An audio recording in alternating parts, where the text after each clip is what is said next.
Vamos a abrir nuestras Biblias en la epístola de San Pablo a los Efesios. Epístola del apóstol Pablo a los Efesios. Y vamos a ir buscando en el capítulo 2.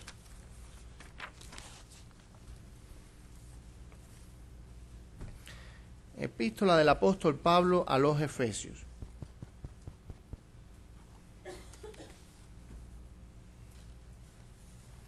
Okay. Dice la palabra de Dios: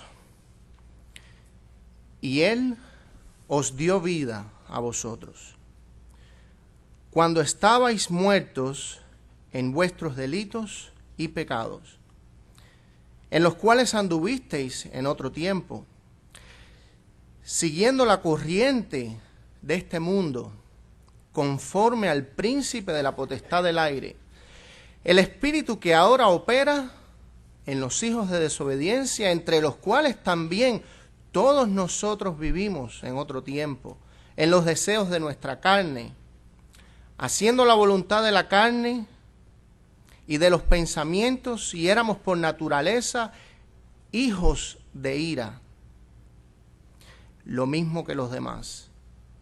Versículo 4. Pero Dios, que es rico en misericordia, por su gran amor con que nos amó, aun estando nosotros muertos en delitos, en pecados, nos dio vida juntamente con Cristo. Repito el versículo 5. Aun estando nosotros muertos en pecados, nos dio vida juntamente con Cristo. Por gracia sois salvos. Y juntamente con Él nos resucitó y asimismo nos hizo sentar en los lugares celestiales con Cristo, para mostrar en los siglos venideros las abundantes riquezas de su gracia en su bondad para con nosotros en Cristo Jesús. Versículo 8. Porque por gracia sois salvos, por medio de la fe, y esto no de vosotros, pues es don de Dios, no por obras, para que nadie se gloríe. Porque somos hechura suya, creados en Cristo Jesús para buenas obras, las cuales Dios preparó de antemano para que anduviésemos en ellas. Vamos a orar. Bendito Dios, glorificamos tu nombre en este momento y te damos gracias, Padre, porque si estamos aquí hoy, Señor, es por tu gracia, es por tu amor. Padre, ¿qué has visto en nosotros? No lo sabemos. Posiblemente la eternidad no nos alcance para comprender tu grande amor hacia nosotros, Señor. Y no nos miras, Señor, según nuestros pecados, y tienes misericordia cada día. Cada día nuevas son tus misericordias, oh Dios. Ni siquiera logramos entender esto. Pero te damos gracias, porque cuando estábamos muertos, inertes, sin vida, lejos y sin esperanza,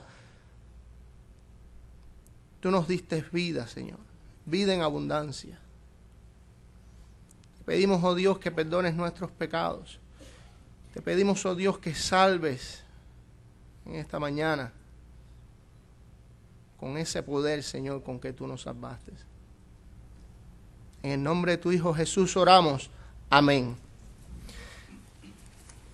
Efesios capítulo 2. Hermano, este es un tremendo pasaje. Siempre tiene en mi vida un impacto tremendo. Efesios capítulo 2, del versículo 1 al 10. En este pasaje nosotros vemos sobre todo la gracia y la soberanía abundante de Dios, con que nos ha salvado sin nosotros merecer absolutamente nada. Anoche mismo estaba terminando y repasando las notas y estoy en el internet y leo la noticia de que ayer sábado un carro bomba en un hotel de la cadena americana Marriott provocó un suicidio masivo de al menos 38 personas y cientos de heridos. Precisamente estudiando este pasaje que habla de la naturaleza del hombre, cómo el hombre trata de entender, cómo estos sociólogos a veces escriben libros y volúmenes tratando de explicar la naturaleza del hombre, a ver si pueden solucionar los problemas de este mundo. Y precisamente en todo esto de entender la naturaleza humana, encuentro esta noticia terrible. ¿Quién puede entender al hombre, hermanos? Qué cosa tan terrible, ¿eh? Pero ¿quién puede entender que al mismo tiempo de este terrible incidente, el nuevo presidente de Pakistán, en Islamabad, Pakistán, salió diciendo: no vamos a permitir que ningún imperio extranjero venga y viole nuestra soberanía para ayudarnos en nada? ¿Quién entiende? Hay un dicho por ahí que dice: el enemigo de mi enemigo es mi amigo. Dicen. Pero realmente la naturaleza humana es algo que ha traído al hombre año tras año, tratando el hombre de entender la naturaleza humana. Y vamos a ir un poquito más lejos. No trate usted de decir quién entiende la naturaleza humana. ¿Acaso nosotros nos entendemos a nosotros mismos? Este pasaje que vamos a estudiar hoy en esta mañana habla de cómo Dios nos describía a nosotros antes de venir a Cristo. Vamos a ver en todo este pasaje, hermano, la terrible condición en la que nosotros nos encontrábamos antes de venir a Cristo. La misericordia y los propósitos de Dios, de cómo Dios nos ha salvado del pecado, nos ha salvado por amor, nos ha salvado con un propósito. Y es lo que vamos a estudiar en esta mañana. Otra cosa importante de Efesios es que cuando Pablo escribe estas palabras se encontraba preso. Es una carta de aliento a estos cristianos que también estaban en tribulaciones, siendo perseguidos. Y es importante entender este contraste. Cómo nosotros vamos a dar gloria a Dios y cómo nuestra vida cristiana va a mejorar cuando lo primero que está diciendo Pablo en Efesios capítulo 2 era lo muerto que estábamos. Pero precisamente hasta que nosotros no entendemos la condición espiritual antes de conocer a Cristo, no podemos traer gloria a Dios en nuestras vidas. Es tan importante entender cómo la Biblia nos describe. ¿Qué dice la Biblia de mí antes de venir a Cristo? Para entonces poder expresar gracias a Dios y gloria a Dios por la salvación. Martín Lutero decía: no puedes ver la gloria del cielo hasta que no veas el infierno, hasta que no te veas lo destituido y lo desesperado y lo necesitado que estás de Cristo. Y este es precisamente el primer punto de las buenas nuevas del Evangelio. Estamos en una etapa que estamos tratando de enfatizar la importancia del Evangelio y posiblemente este es un pasaje, uno de los pasajes compactos más importantes que nosotros tenemos de lo que es el Evangelio, de lo que es la gracia de Dios, de lo que Dios hizo. Eso es el Evangelio, lo que Dios hizo por nosotros y a favor nuestro. Así que vamos a comenzar estudiando primero que todo, salvos del pecado, descripciones del hombre sin Cristo. Quiero que tengan esta pregunta en su mente: ¿cómo describe la Biblia al hombre sin Cristo? Es importante porque no todas las religiones nos describen de la misma manera, pero nosotros no somos seguidores de religiones, nosotros somos seguidores de la palabra de Dios. Y quiero que lo primero que vean en el capítulo 2, versículo 1 de Efesios dice: y Él os dio vida. ¿Cuándo? ¿En qué momento? Cuando estabais muertos en vuestros delitos y pecados. Vamos a detenernos ahí. Observe su Biblia, abra la palabra de Dios, porque aquí vamos a estar concentrados en cada aspecto de este pasaje. Número 1, que encontramos ahí: Dios es el agente activo en nuestra salvación. Dice la palabra de Dios que Él nos dio vida. Y esto va a estar constantemente enfatizado en todo el pasaje. Nos dio vida, nos resucitó, nos hizo sentar. Y el eje central de todo el pasaje es ver que la gracia de Dios es una misericordia activa en nosotros. Hay un aspecto muy importante en todo este pasaje. En el versículo 9 hay un punto muy interesante que es no por obras para que nadie se gloríe. Vamos a ver primero que todo en el versículo 1 del capítulo 2 que Él nos dio vida. Fue Él quien nos dio vida. Y vamos a ver ahora las descripciones que hace la palabra de Dios de cómo nos encontrábamos nosotros. Dice, cuando estabais muertos en vuestros delitos y pecados. Número 1, observen que el pasaje está hablando, bueno, en tiempo pasado. Pablo le está diciendo a ellos, les está escribiendo lo que Dios hizo a favor de ellos en la antigua vida, cuando ellos estaban muertos. Pablo le está diciendo, ustedes estaban muertos en vuestros delitos y pecados. Muertos. ¿Qué significa muertos? La palabra de Dios dice que estábamos muertos, pero yo quiero saber a qué se está refiriendo Pablo. Miren esa imagen, cuando uno habla de muerte, cuando uno habla de muertos, lo primero que viene a nuestra mente es ¿qué cosa? Un cuerpo inerte, un cuerpo sin estímulo. La primera característica de un muerto es que no oye, no ve, no siente, no se queja, no da complaint. La palabra de Dios no dice que estábamos moribundos. Si usted lee el Catecismo de la Iglesia Católica, dice que nosotros estábamos heridos. Pero la palabra de Dios dice que estábamos muertos en vuestros delitos y pecados. Un muerto no puede oír, no puede sentir, todos sus estímulos están inertes y sin vida ninguna. Hay un asunto importante que hay que aclarar de la vida antigua cuando estábamos muertos. No todos los muertos están en un sentido, si hay un muerto que murió hace una hora, comparado con un muerto que murió hace 3 días, va a haber una diferencia en el deterioro y en la putrefacción, pero el punto común es que ambos están muertos. Y eso pasa así mismo en la vida cotidiana. Hay gente más mala que otra. Y hay gente que muestra su grado de maldad a un nivel mayor que otros. Pero la palabra de Dios dice que nosotros, y vamos a ver luego que se está refiriendo a todo el mundo, estabais muertos en vuestros delitos y pecados. Este punto del Evangelio es tan importante, hermanos. Una persona no puede venir al reino de Dios. Una persona no puede ser salvo. Esa actividad de Dios hasta que esa mente no comprenda y no se mire a sí mismo y no vea realmente la necesidad de un Salvador. ¿Por qué necesitamos un Salvador? ¿Y por qué nosotros no nos podemos salvar a nosotros mismos, ni siquiera por obras? ¿Por qué necesitamos un Salvador? Porque dice Pablo, inspirado por el Espíritu Santo, que nosotros estábamos muertos, sin esperanza, sin Dios en el mundo. Dice ahí mismo en Efesios, capítulo 2, versículo 12, ahí mismo. En aquel tiempo estabais sin Cristo, alejados de la ciudadanía de Israel, ajenos de los pactos de la promesa, sin esperanza y sin Dios en el mundo. ¡Qué maravilla! Porque ustedes saben que esta noticia luego se va a convertir en una buena noticia a partir del versículo 4.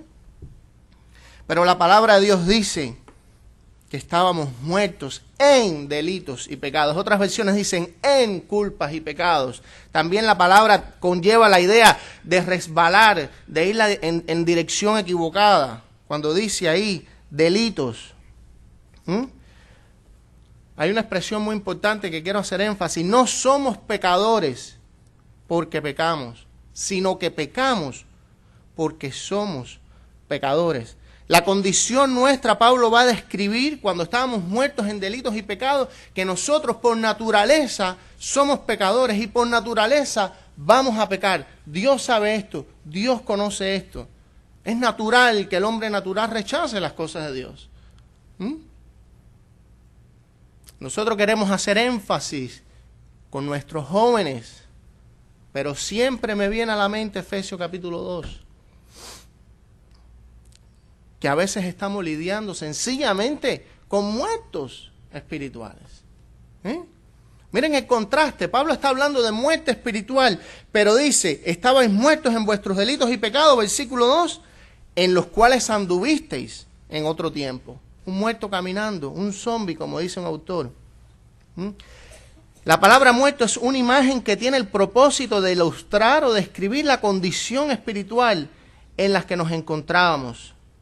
No significa que todos tengan el mismo nivel de corrupción. No importa si murió hace una hora. El grado puede ser diferente, pero el hecho común es que ambos están inertes, sin la habilidad de poder hacer nada por sí mismos para salvarse. Hay un comentarista que se llama John Eddy, me gusta, que dice, el hombre aparte de Dios es un zombie espiritual, es un muerto caminando que no sabe que está muerto. Bueno, ¿y será Pablo solamente quien hace énfasis de esta situación espiritual?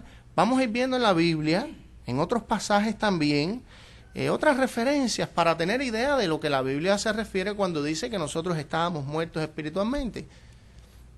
Es muy importante que nosotros nos conozcamos a nosotros mismos y nos miremos y siempre venga esa pregunta, bueno, ¿estoy muerto?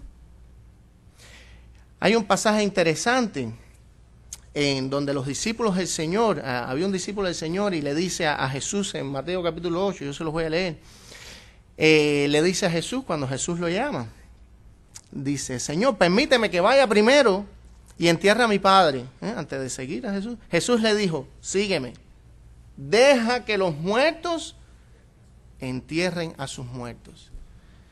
Y ahí tú te das cuenta que hay una diferencia entre la muerte espiritual y la muerte física. Muertos que entierran a sus muertos.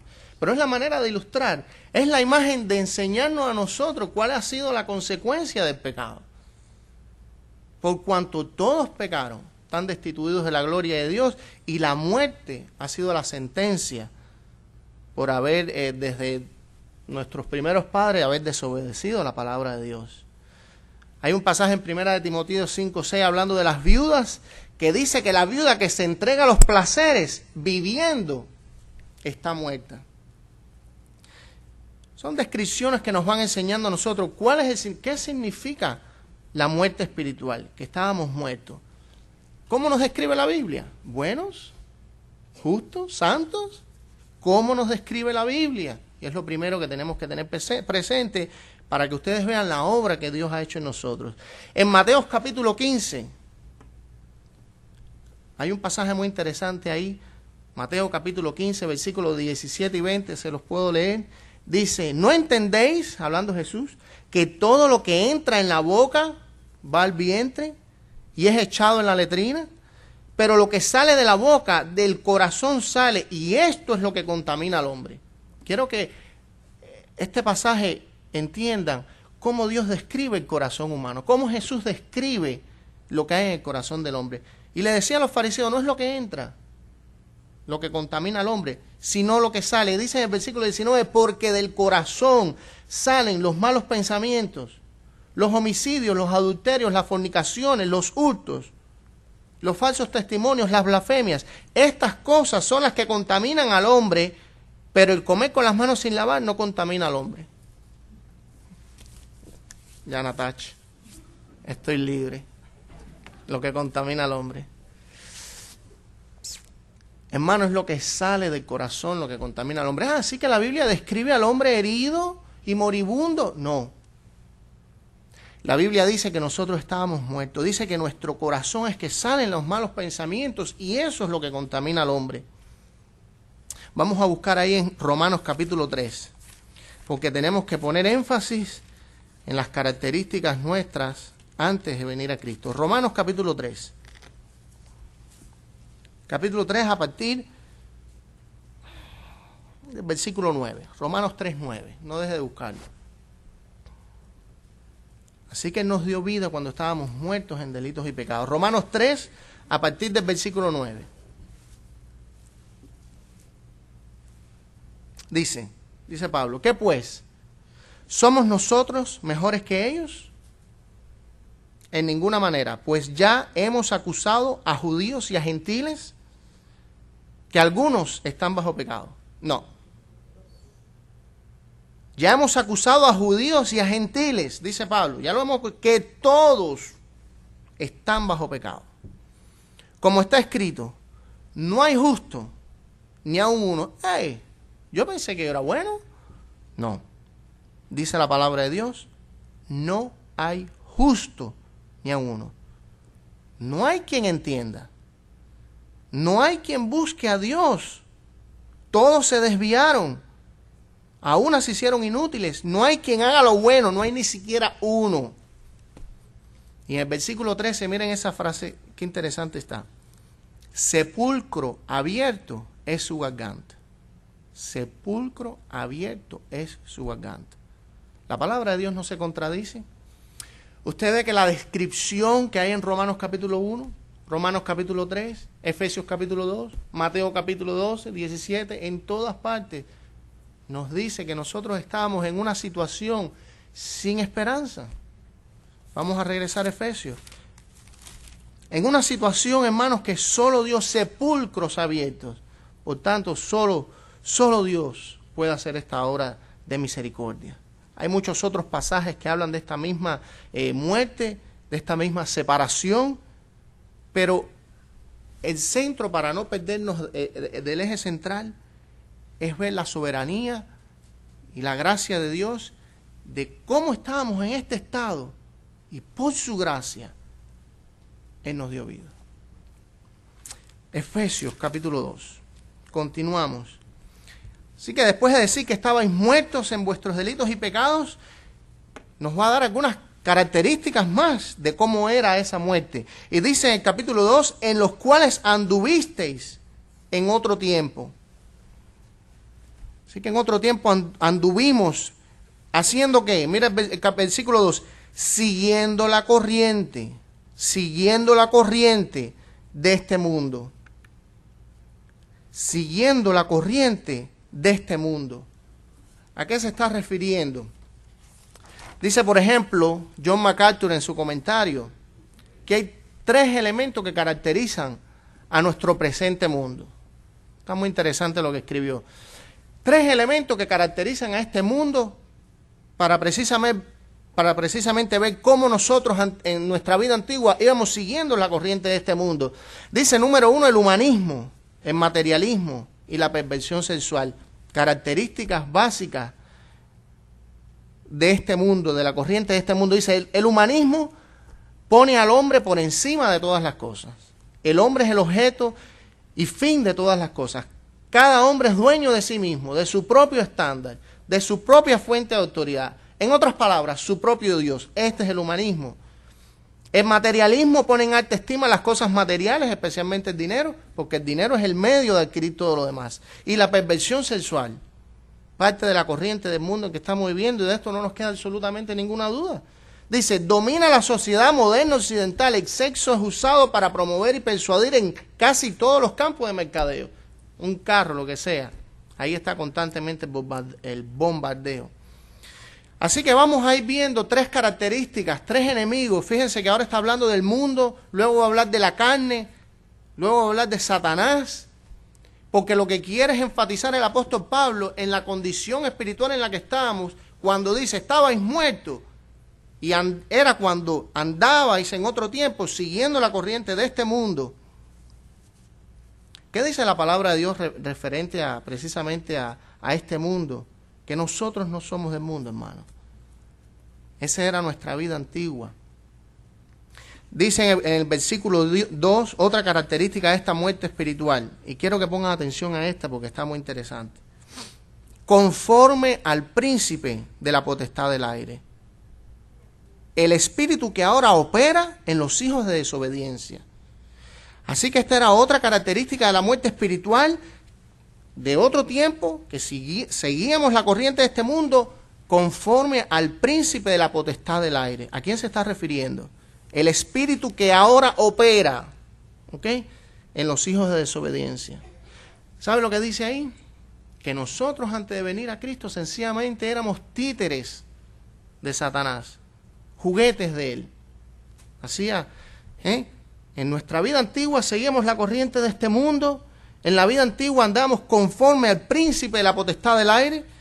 Pablo es en el mismo Efesios capítulo 6, hace énfasis y da una enseñanza referente a los espíritus de este mundo. En el capítulo 6, versículo 12, léanlo un momento. Dice que no tenemos lucha contra sangre y carne, sino contra principados, escuche eso, contra potestades, contra gobernadores de las tinieblas de este siglo, contra huestes espirituales de maldad en las regiones celestes. Y aquí vuelve a decir que es el príncipe de la potestad del aire. Y esta potestad del aire no solamente se refiere quizás a la esfera física del aire, también se refiere a la esfera espiritual, a la esfera moral. Piensen en eso, hermanos. El mundo sigue su corriente. El mundo, nosotros antes de venir a Cristo andamos conforme al príncipe de la potestad del aire. Yo les digo una cosa, a veces este mundo, a veces no este mundo, hermanos, si está como está, no es tanto por la economía, no es tanto por los gobiernos, no es tanto por la falta de educación, no es tanto por los nuevos patrones. La característica número uno que la Biblia enseña, que si nuestro mundo está como está, es porque ¿qué? Estaban muertos, está muerto en delitos y pecados. Y esa es la primera base que hay que entender antes de frustrarnos en el mundo en que vivimos. ¿Cómo nos describe la Biblia? Siguiendo la corriente de este mundo y conforme al mismo Satanás, éramos títeres de él. La palabra opera, que ahora opera en los hijos de desobediencia. ¿Cómo íbamos a venir a Cristo si Él por su gracia no nos salva? Versículo 3. Entre los cuales también todos nosotros vivimos en otro tiempo. Es una calamidad universal que el propio Pablo se está incluyendo. El propio Pablo está diciendo que todos nosotros vivimos en otro tiempo, en los deseos de nuestra carne. Y la palabra de Dios tiene una frase muy interesante para esto, que es que éramos esclavos del pecado. Esclavos del pecado. En Tito capítulo 3, versículo 3, se los voy a leer. Tito 3:3 dice así: porque nosotros también éramos en otro tiempo insensatos, rebeldes, extraviados, esclavos de concupiscencia y deleites diversos, viviendo en malicia y envidia, aborreciéndonos unos a otros. La Biblia, no quiero que esto nunca se les olvide, presenta una imagen terrible del hombre sin Cristo. Jamás lo describe de una manera positiva, nunca. Ahí tenemos otro pasaje que le acabo de leer en Tito. Éramos insensatos, rebeldes, esclavos, viviendo en malicia, envidia, aborrecibles y aborreciéndonos unos a otros. Es otro pasaje que añade a las características, a las descripciones de la muerte espiritual. Cuando yo leo todos estos pasajes me digo, ¿cómo vine a Cristo entonces? ¿Cómo vine a Cristo? ¿Cómo hoy confío en el Señor? Mira, hasta era un títere. Dice que si vivimos conforme al mismo Satanás, el espíritu que ahora opera en los hijos de desobediencia. Yo amo a mis hijas, pero no dejo de reconocer que un día ellas tienen que enfrentarse a esta realidad. Y todos los padres lo mismo. A veces entiendo a los padres por esa impotencia de ver a los hijos que son inertes espirituales, muertos espirituales. Pero solamente la gracia de Dios, hermano, los puede salvar. Nosotros solamente podemos orar y creer que la salvación está en las manos del Señor, no en nuestras manos. Seguimos en el versículo 3, reconociendo al apóstol Pablo que en otro tiempo, vivimos en otro tiempo en los deseos de nuestra carne, haciendo la voluntad de la carne y de los pensamientos, y éramos por naturaleza hijos de ira, pero nos concentramos ahí en la carne, porque recuerden, hablamos primero del mundo, hablamos de Satanás y ahora hablamos de la carne. Esclavos de estas tres características, haciendo la voluntad de la carne. Hay un pasaje ahí en Romanos capítulo 7, versículo 5, vamos a buscarlo un momentico. Romanos capítulo 7, versículo 5. Romanos 7, 5.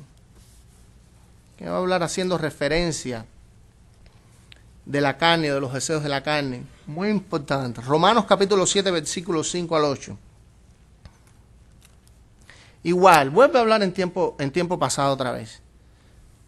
Porque mientras estábamos en la carne, las pasiones pecaminosas que eran por la ley obraban en nuestros miembros, llevando fruto para muerte. Pero ahora estamos libres de la ley por haber muerto aquella en que estábamos sujetos, de modo que sirvamos bajo el régimen nuevo del Espíritu y no bajo el régimen viejo de la letra.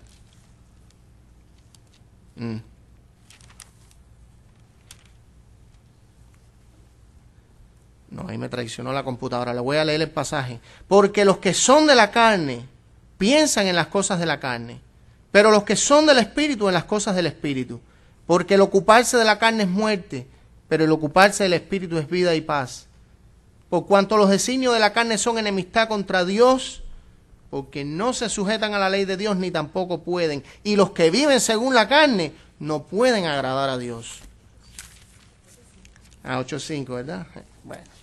Bueno, la tecnología hace las suyas también. Ok, seguimos en el versículo 3. Otra vez estamos viendo esta inclusión donde Pablo está a él mismo incluyéndose. Dice, haciendo la voluntad de la carne y de los pensamientos, y éramos, siempre en tiempo pasado, y éramos por naturaleza hijos de ira, lo mismo que los demás. Éramos hijos de ira. Eso es lo que enseña la palabra de Dios.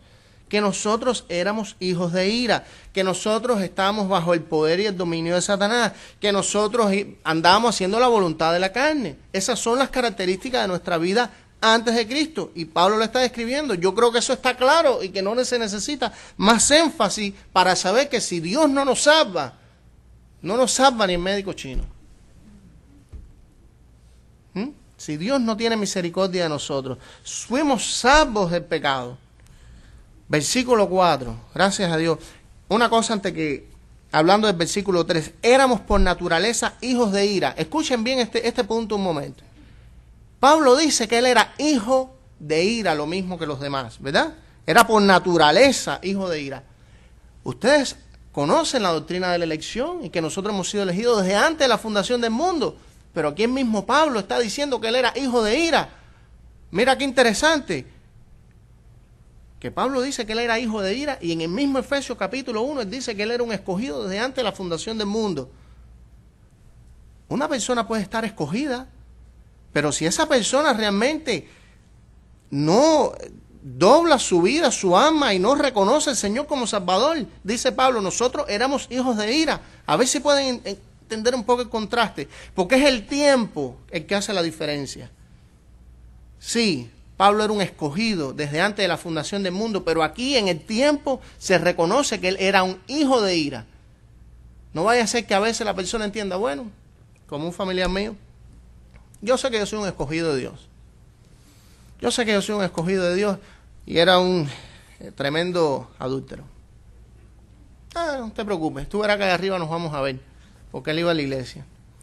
Oh, cuidado con eso, las doctrinas no es el objetivo, no es el principio. Pablo se reconoce, podía haber sido escogido de Dios desde antes de la fundación del mundo, pero él dice que él era hijo de ira.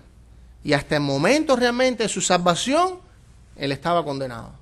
Así que no importa si uno tiene los mejores padres, los más cristianos, los que más oran del mundo, hasta el momento de tu conversión en el tiempo, usted está condenado.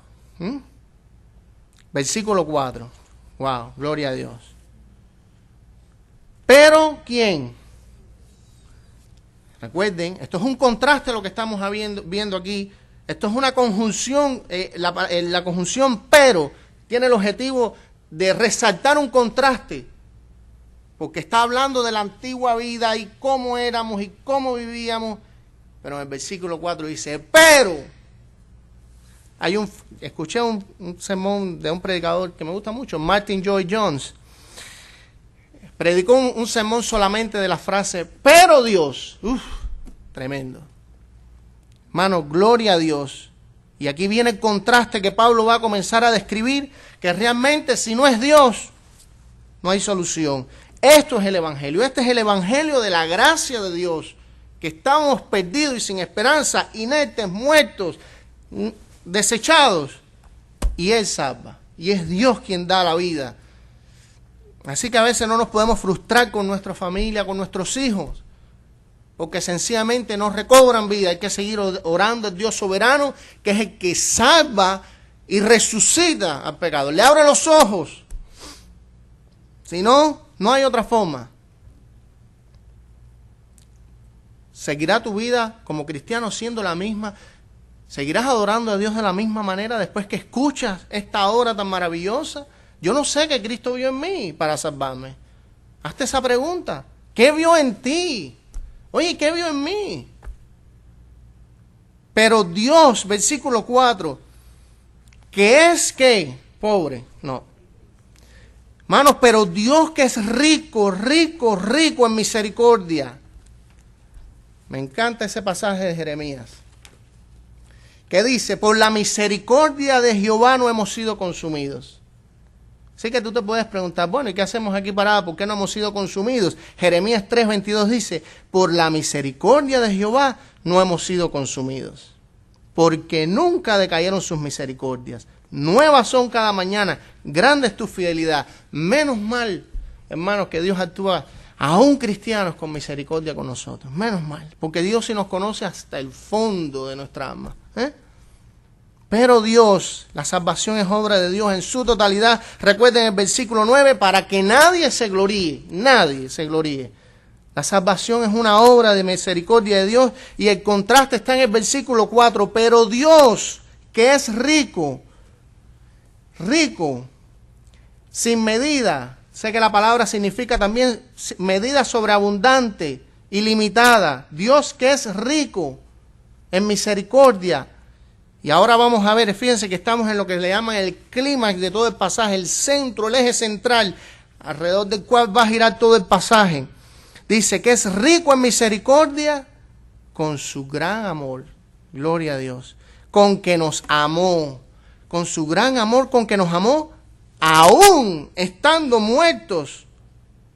Nosotros, se incluye otra vez, aún estando muertos en pecados, ¿qué hizo?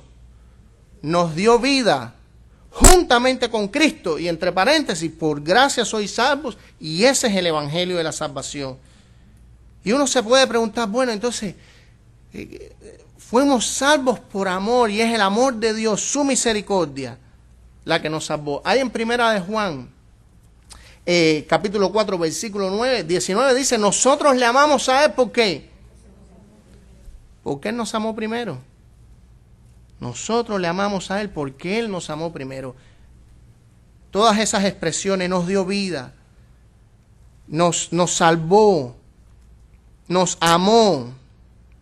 Aún, noten una cosa en el versículo 5, aún estando nosotros muertos en pecado, nos dio vida.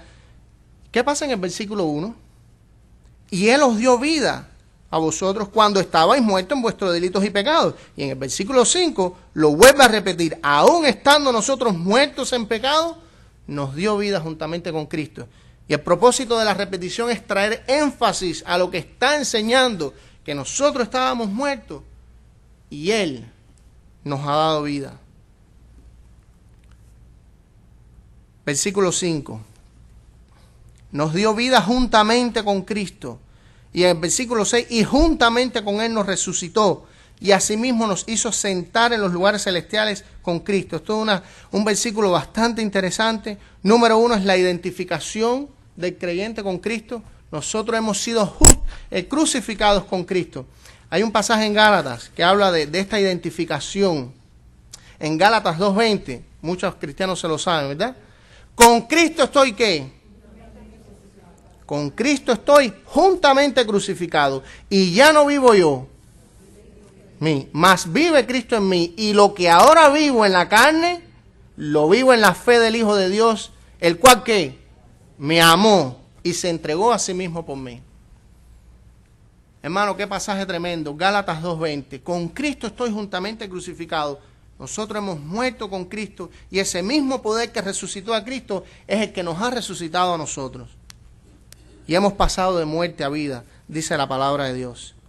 Pero también dice en el versículo 6 que con Él nos resucitó y nos hizo sentar en los lugares celestiales con Cristo. Los lugares celestiales con Cristo. Aquí hay un contraste también de lo que Dios ha hecho en nosotros y cómo nos resucitó y nos sentó en los lugares celestiales con Cristo. Y esa frase que aparece en el versículo 2 hablando de Satanás, el espíritu de la potestad del aire, en el capítulo 6 del mismo Efesios, el versículo 12, dice, huestes espirituales de maldad en las regiones celestes. O sea, hay un tipo de contraste entre lo que Cristo ha hecho y cómo nos sentó con Él en los lugares. Dice en el versículo 6, nos sentó en los lugares celestiales con Cristo y estas huestes espirituales, porque sencillamente nosotros no estamos en la misma esfera. Dice que el maligno no nos toca. Puede tentar, no puede hacer, pero el maligno no nos toca. Y también esta frase que nos hizo sentar en los lugares celestiales con Cristo es una expresión de donde Dios nos ha establecido, donde Dios nos ha puesto, nos hizo sentar y nos resucitó. Pero a veces dejamos nuestra mente tan atada a este mundo. Pero mira lo que dice la palabra de Dios. Nos dio vida juntamente con Cristo y nos resucitó y nos hizo sentar en los lugares celestiales. Ya no somos este mundo, no pertenecemos a este mundo. Hay un propósito en esta salvación. Hay un propósito. Versículo 7. Quiero que vean que fuimos salvos del pecado, salvos para vida y salvos con un propósito. ¿Ok? ¿Y por qué Dios nos salvó? Dice en el versículo 7. Para mostrar en los siglos venideros las abundantes riquezas de ¿qué? De su gracia en su bondad para con nosotros en Cristo Jesús. La palabra de Dios, cuando habla de nuestra elección y de nuestra salvación, habla de dos propósitos en nuestra salvación. Dice que nosotros hemos sido salvos. Número 1, vamos a ver en el propio capítulo 1, versículo 4, cuando habla de la elección. Dice que según nos escogió en Él, antes de la fundación del mundo, ¿para qué? Para que fuésemos santos y sin mancha delante de Él. Cuidado con esa elección que sigue mi vida haciendo lo que uno quiera. No, nosotros fuimos salvos, elegidos para que fuésemos santos y sin mancha delante de Él. La palabra de Dios habla de este propósito, de que hemos sido salvos no para que nuestra vida siga siendo lo mismo que era, sino que ahora nuestra vida hemos sido salvos para ser hechos conforme a la imagen de su Hijo, dice en otro pasaje. Para ser santos y sin mancha delante de Él. Y también para qué más hemos sido salvos, para mostrar en los siglos venideros ¿cuántos adjetivos? Las abundantes riquezas de su gracia en su bondad para con nosotros en Cristo Jesús. Para la gloria de Dios. En el capítulo 1, versículo 6, dice, elegidos para alabanza de la gloria de su gracia, en la cual nos hizo aceptos en el amado. Así que la salvación, la gracia de Dios tiene dos objetivos. Nuestra vida, hemos sido salvos por gracia para ser hechos conforme a la imagen de su Hijo. Y número 2, para la gloria de Dios, para mostrar, como dice ahí, en los siglos, las abundantes riquezas. Fíjense que la palabra riqueza aparece 5 veces en el libro a los Efesios. Es para la gloria de Dios, para mostrar lo que Dios ha hecho. Porque por gracia sois salvos por medio de la fe. Y esto no de vosotros, pues es don de Dios. Ni siquiera la fe. Ha sido toda una obra, hermanos. Y pregunto, en el estado en que nos encontramos, bajo estas descripciones, ¿podíamos hacer nosotros algo por nosotros mismos? Esto es muy importante a la hora de presentar el Evangelio. Mira cómo nos ha descrito la palabra de Dios. Pero Dios, hermanos, pero Dios, en su misericordia y por su gracia nos salvó. Por gracia sois salvos, por medio de la fe. La fe es el instrumento por el cual recibimos esa gracia, esa bendición de Dios. Pero aún dice Pablo, y esto no es a vosotros, pues es don de Dios. No por obras para que nadie se gloríe. Hermanos, porque de Él y por Él y para Él son todas las cosas. A Él sea la gloria por los siglos de los siglos. Amén. ¿Por qué necesitamos un Salvador? ¿Se dan cuenta? ¿Por qué necesitamos que un Salvador que nos salve? Porque estábamos muertos en delitos y pecados.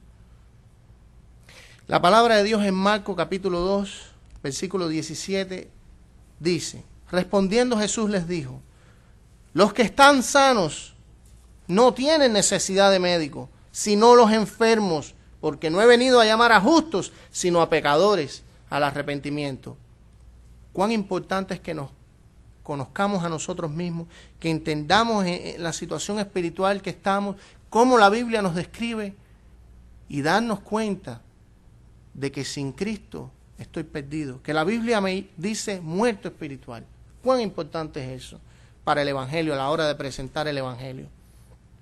Hermano, gloria a Dios, que por su gracia y su misericordia Él nos salvó. Tu vida cristiana, ¿cómo va a ser a partir de este momento? ¿Cómo va a ser?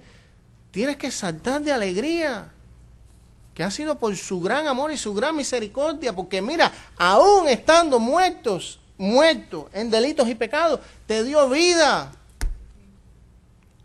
Así que, gloria a Dios, que por su gracia y su misericordia Él nos salvó. Vamos a orar. Señor, te damos gracias en esta mañana por tu palabra. Realmente, oh Dios, nos sorprendemos al ver tu palabra, lo que dice. Sorprendemos, Señor, en la condición espiritual en la que andábamos. Estábamos muertos y sin esperanza. Pero tú, Señor, tu gran misericordia y tu gran amor nos salvó. Por tu gracia infinita y tu misericordia. Señor, gracias por tu palabra, gracias por el Evangelio, gracias por tu Hijo que llevó en la cruz, Señor, el castigo que nosotros merecíamos. Y yo te pido, Dios, que si aún hay un alma que ha entendido la condición espiritual en la que está, que tú les has abierto los ojos, que has tocado la puerta de ese corazón, yo te pido, Dios, que tú les salves, que reconozca por qué necesita un Salvador. Te damos gloria a ti, oh Dios, gloria a ti por los siglos de los siglos. Amén.